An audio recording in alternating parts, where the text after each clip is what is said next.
नमस्कार दोस्तों, mystery flix Hindi में आपका स्वागत है। आज हम आपको एक बेहद रहस्यमयी और दिल को छू लेने वाली साउथ कोरियन फैंटेसी फिल्म की कहानी समझाने वाले हैं, जिसका नाम है vanishing time, a boy who returned. कहानी में मिलेगा टाइम फ्रीज, बचपन की मासूम दोस्ती, दर्द, अकेलापन और ऐसा ट्विस्ट जो आपको सोचने पर मजबूर कर देगा। तो चलिए शुरू करते हैं। Spoilers ahead, watch out and take care. Film की शुरुआत होती है सू रिन नाम की एक लड़की से, जिसे एक चाइल्ड साइकियाट्रिस्ट इंटरव्यू कर रही होती है। जैसे ही साइकियाट्रिस्ट कैमरा ऑन करती है, सू रिन थोड़ी नर्वस हो जाती है। डॉक्टर उससे कहती है कि वो शुरुआत से सब कुछ बताए। सू रिन बताती है कि उसकी माँ ने कुछ साल पहले 2 क्यूऑन से शादी की थी, लेकिन शादी के कुछ ही समय बाद माँ की मौत हो गई। इसके बाद वो अपने स्टेप फादर दू क्यूऑन के साथ रहने लगी। दू क्यूऑन को एक कंस्ट्रक्शन प्रोजेक्ट पर काम मिला, जो एक दूर दराज के आइलैंड हवानों पर था, इसलिए दोनों को वहीं शिफ्ट होना पड़ा। माँ की मौत के बाद सू रिन के जीवन में अकेलापन घर कर चुका था। वो चुपचाप रहती थी, ज्यादा किसी से बातचीत नहीं करती और अपने स्टेप फादर से भी ज्यादा लगाव नहीं रखती थी। नई स्कूल में उसके पास दोस्त बनाने का मौका था, लेकिन वो खुद को सबसे अलग रखती है। अब उसके स्टेप फादर रात में टनल कंस्ट्रक्शन साइट पर काम करते हैं, जहां अक्सर ब्लास्ट होते हैं। इस वजह से आम लोगों को साइट के आसपास भी जाने की इजाजत नहीं होती। इधर सू रिन की एक अलग ही दुनिया है। वो अपने फोन और स्कूल कंप्यूटर पर वर्म होल्स, सुपरनैचुरल बीइंग्स और दूसरी डायमेंशन जैसे सब्जेक्ट्स पर पढ़ती रहती है। असल में अपनी माँ के निधन के बाद वो ऐसी जगहों की तलाश करने लगी थी जहां वो भाग सके। लेकिन एक दिन स्कूल में उसकी गलती से क्लासमेट्स उसकी ब्लॉग पढ़ लेते हैं और उसका मजाक उड़ाते हैं। इसी दौरान उसकी मुलाकात होती है एक लड़के से, संगमिन, जो ऑर्फनेज में रहता है। वो उससे दोस्ती करना चाहता है, लेकिन शुरुआत में सू रिन उसे इग्नोर कर देती है।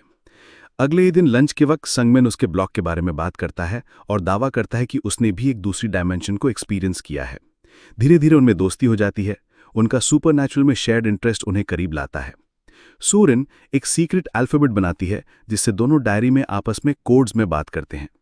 अब उनका दिन रात घोस्ट हंटिंग, नोट्स शेयर करना और फॉरेस्ट में घूमना बन जाता है। मतलब ये दोनों अगर यूट्यूब चैनल शुरू कर देते तो पैरानॉर्मल वीलॉग्स में 1 मिलियन सब्सक्राइबर तो फिक्स थे। एक दिन संगमिन सू रिन को एक अबैंडन्ड वुडन हाउस दिखाने ले जाता है। वहां दोनों कार्विंग्स करते हैं, बातें करते हैं और वहीं सू रिन उसे अचानक किस कर देती है।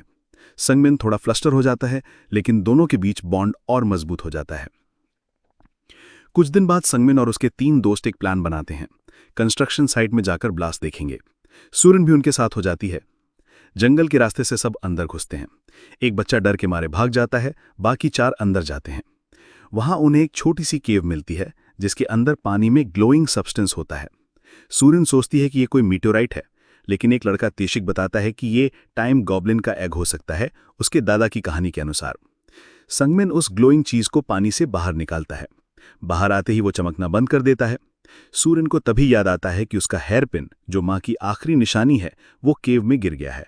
वो उसे लेने दोबारा जाती है। जब वो वापस आती है तो देखती है कि एग टूट चुका है और उसके सभी दोस्त गायब हैं। वो पूरी रात जंगल में उन्हें ढूंढती है, लेकिन कोई नहीं मिलता। अगले दिन पुलिस जंगल में सर्च ऑपरेशन शुरू करती है। इस केस की जिम्मेदारी डिटेक्टिव अन को दी जाती है। सू रिन बेहोशी की हालत में मिलती है और हॉस्पिटल में होश आने पर वो पूरी कहानी बताती है। ग्लोइंग एग, टाइम गॉब्लिन, केव, लेकिन किसी को यकीन नहीं होता। कुछ दिन बाद पुलिस को जयवोक की डेड बॉडी मिलती है, जो एस्थमा अटैक से मरा था। अब मामला मिसिंग से किडनैपिंग में बदल जाता है। सभी कंफ्यूज्ड हैं, लेकिन कोई सू रिन की बात पर विश्वास नहीं करता। एक रात सू रिन अपने घर के बाहर किसी को भागते हुए देखती है। जब वो पीछे जाती है तो एक आदमी मिलता है, जो खुद को संगमिन बताता है। सू रिन डर के मारे भाग जाती है और अपने पिता को सब कुछ बता देती है। पुलिस को भी बुला लिया जाता है। अब पुलिस को सू रिन की डायरी मिलती है, जिसमें वो और संगमिन कोड में बात करते थे। उसमें संगमिन ने टाइम फ्रीज के बाद की सारे घटनाओं को लिखा था। असल में हुआ यह था कि जब सू रिन केव में गई, तभी ग्लोइंग एग टूट गया और पूरा टाइम फ्रीज हो गया।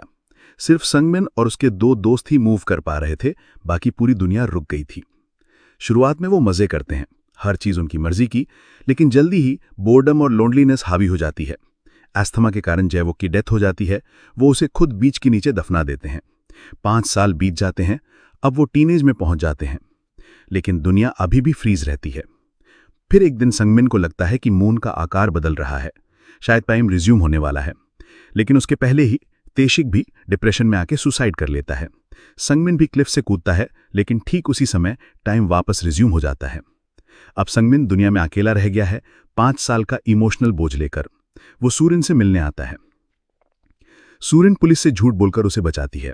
एक प्लान बनता है। सूरिन खुद सेकंड 1 का इस्तेमाल करेगी और टाइम फ्रीज करके प्रूफ दिखाएगी कि संगमिन सच्चा है। लेकिन संगमिन उसे रोकता है। वो नहीं चाहता कि सूरिन भी वैसी आइसोलेशन झेले जैसी उसने झेली। इस बीच दू क्योन को जब दोनों की तस्वीर मिलती है, वो वुडन हाउस पहुंचता है। संगमिन से लड़ाई करता है, लेकिन संगमिन सूरिन को लेकर भाग जाता है। पुलिस दोनों को पकड़ लेती है। एक क्लिफ पर चेस के दौरान सूरिन नीचे गिर जाती है। डिटेक्टिव उसे बचाने की कोशिश करता है, लेकिन दोनों क्लिफ से गिर जाते हैं। उन्हें बचाने के लिए संगमिन आखिरी बार ग्लोइंग एग को तोड़ता है और टाइम फिर से फ्रीज हो जाता है। कुछ ही पल बाद सूरिन बीच पर जागती है डिटेक्टिव के साथ। वो समझ जाती है कि संगमिन ने फिर से टाइम रोककर उसे बचाया है। अब सूरिन घर लौटती है।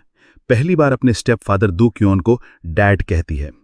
डिटेक्टिव उससे मिलकर समझाता है कि वो अब सब समझ गया है, लेकिन मीडिया में गलत बयान देना होगा ताकि लोग उसे दोषी ना माने। सूरिन की साइकियाट्रिस्ट उसकी पूरी कहानी पर हैरान होती है और एक किताब पब्लिश करती है। कुछ समय बाद सूरिन दूसरे शहर जा रही होती है। रास्ते में उसे संगमिन दिखता है और आखिरी सीन में दोनों फेरी डेक पर मिलते हैं। फिल्म यहीं पर खत्म हो जाती है। तो दोस्तों, कैसी लगी आपको ये रहस्यमयी और दिल को छू लेने वाली कहानी? अगर आपको लगता है कि आपके पास भी कोई टाइम गॉब्लिन का एग है, तो प्लीज़ उसे अपने तक ही रखें, वरना पड़ोसी टाइम फ्रीज कर देंगे। वीडियो पसंद आया हो तो लाइक करना मत भूलिए, सब्सक्राइब जरूर करिए और हाँ, नोटिफिकेशन बेल भी दबा दीजिए ताकि अगली बार जब कोई नई मिस्टीरियस फिल्म एक्सप्लेन करें तो सबसे पहले आपको पता चले। मिलते हैं अगले वीडियो में। तब तक के लिए धन्यवाद और अलविदा।